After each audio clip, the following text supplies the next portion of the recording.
పెద్దపల్లి వేదికగా ప్రతిపక్షాలపై నిప్పులు చెరిగారు సీఎం రేవంత్. 10 ఏళ్లు పాలించిన వాళ్ళు 10 నెలలు కూడా ఓపిక పట్టకుండా విమర్శలు చేస్తున్నారంటూ మండిపడ్డారు. ఇక బీజేపీ నేతలకు సైతం సవాల్ విసిరారు.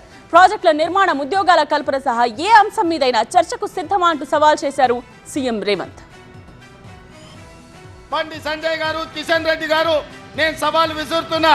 నరేంద్ర మోడీ గారు 14 సంవత్సరాలు గుజరాత్ ముఖ్యమంత్రిగా ఉన్నాడు.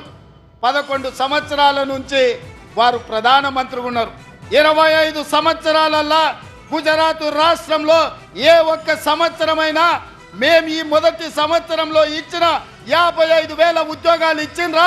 నేను సవాలు విసురుతున్న, చర్చకు సిద్ధమా? ఆయన ఇంట్లో వండుకున్నాడు, పోయి ఇద్దరిని ఊరి మీదకి వదిలేడు.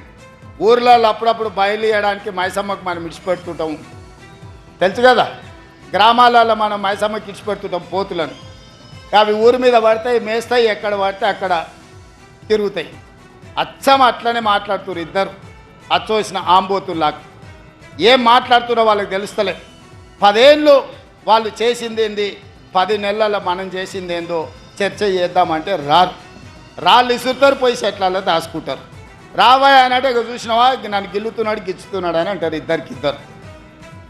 ఏందా మీ బాధ, మీ దుఃఖము ఏంది తండ్రి కొడుకు అల్లుడు చూడుండ్రి.